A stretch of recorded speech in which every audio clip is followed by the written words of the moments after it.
Good morning, good afternoon sa lahat sa ating viewers. Ang ating topic for today ay patungkol po sa cryptocurrency sa GCash. Dahil po kung tayo po ay may mga cryptocurrency sa Binance, sa iba't ibang wallet ng digital currency, ay pwede na natin dalhin sa GCash. At pag nasa GCash na, pwede natin convert sa peso at pwede na natin i-cash out. So kung gusto nyo ng kaalaman, cryptocurrency sa GCash. Paano rin ang ating video. Huwag kang kukurap. Don't forget to share ang ating video sa mga gustong matuto mag-cryptocurrency sa GCash. God bless you po. Ito na ang Guys, ating yung ating video. crypto sa Bitcoin, mag-aaral tayo ng Bitcoin sa GCash dahil maraming followers ang interesado. Kaya pagbibili kayo ng cryptocurrency Bitcoin dahil matatag at hindi nalulugi. View oil, katulad lang yan ng dollar. Kapag ikaw ay bumili ng dollar, tumataas ang value, ganun din ang cryptocurrency. Tumataas ang value ng iyong pera. Kaya pag-aralan mo, panoorin mo para ikaw ay may idea at may kaalaman patungkol sa cryptocurrency. Shout out pala sa ating mga followers, viewers. Ayan, personal details. Syempre, are you currently involved in the exposed or related to anyone politics? No. Are you US citizen? No. No, no. What are your gender? Male. Project trade volume. Invest. Projected trade transaction volume. 20,000. Knowledge level. Ano knowledge level? Good knowledge. Financial goal. Primary goal. Moderate growth. Aggressive. Risky. Liquidity needs 6 months to 1 year. Submit. Explore crypto. I have and agree to all following. Go to crypto. Bidox. So let us check po yung ating GCash dahil ang GCash ay nag-ooperate na ng Bitcoin. So welcome to crypto. Ayan na. Wini-welcome niya na tayo. 24 hours change. Trade wallet. Okay. Trading wallet ay involve money. So ito na ang ating mga cryptocurrency. Pinapakita niya yung mga available. Ayan. So may mga available dito na XLM, TRX. Bakit wala ang Bitcoin? Dahil ang Bitcoin ang father of cryptocurrency. So mukhang wala ang Bitcoin dito. So yun na, pwede na tayo mag-operate dito. Yun lang gagawin nyo. Hi, Arena Junior. So maintenance or select token. Okay.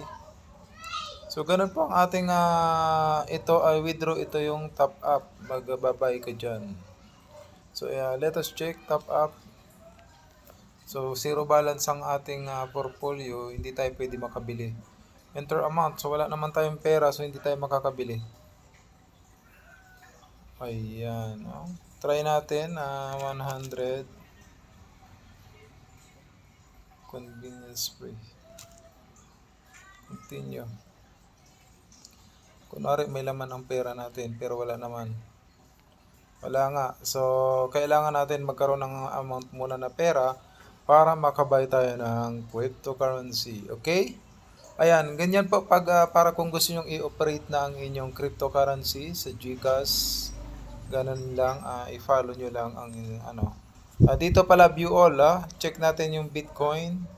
Ito pala ang see all.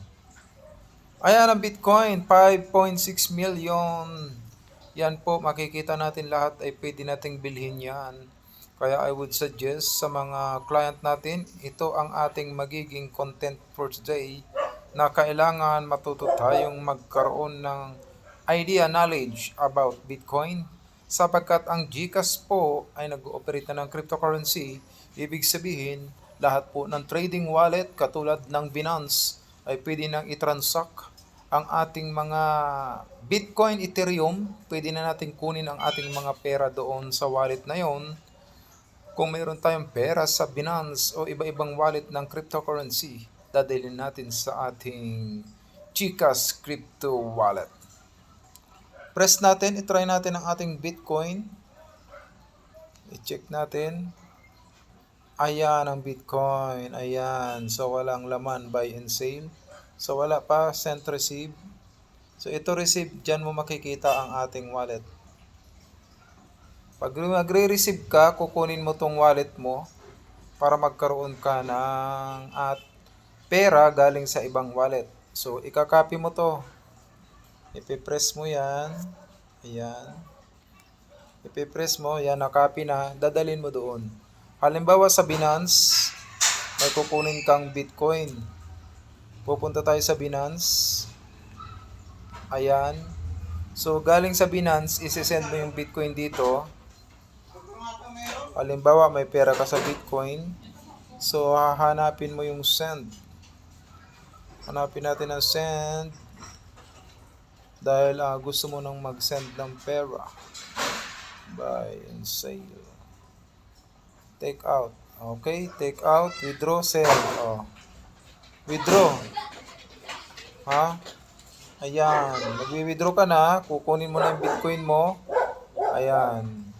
So, halimbawa, ito yung kukunin mo. Tether US dollar. Ayan. So, ipipress mo siya. I-press mo lang yan. Ayan na. Address. Dito mo na ipipaste. Ipipaste mo na yung wallet mo dito galing sa GCash. So, good news to no na pwede na tayong mag-transact galing sa GCash yung ating mga pera galing sa ibang wallet papunta sa GCash. Automatic rematch. So, I would suggest na mag-practice kayo with your own risk.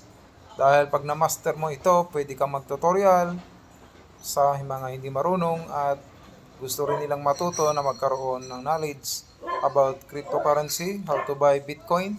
Dahil ang Bitcoin po ay tumataas at katulad ng dollar, kaya ang Bitcoin po ay very powerful cryptocurrency dahil siya po ang father of housing. So back po tayo, yan, mga ano lang yan ha, mga sample ano lang to. So halimbawa Bitcoin, let us check yung Bitcoin, hanapin natin ang Bitcoin, wala, hanapin natin, saka na, ayun, Bitcoin, halimbawa may Bitcoin ka, ayan ang Bitcoin, so ayan, buy and sell, okay? Ganun lang, don't forget to share kung may mga idea kayo, pwede nyo po itong gawin na yung GCash po ay magkakaroon kayo ng pera Bitcoin galing po sa iba't ibang wallet. At pag Bitcoin po, ang pera nyo dito sa GCash para matransact nyo, gagawin nyo po siyang, i-convert nyo po siya sa peso, yung Bitcoin nyo dito. So, napakadali lang pag-aralan yan ha, kung kayo ay may mga knowledge na sa mga Bitcoin, cryptocurrency. Pwede nyo i-convert ang inyong pera, yung Bitcoin to peso. At pag peso na, pwede mo nang i-withdraw yan. Sarap. Okay, don't forget to share. God bless po.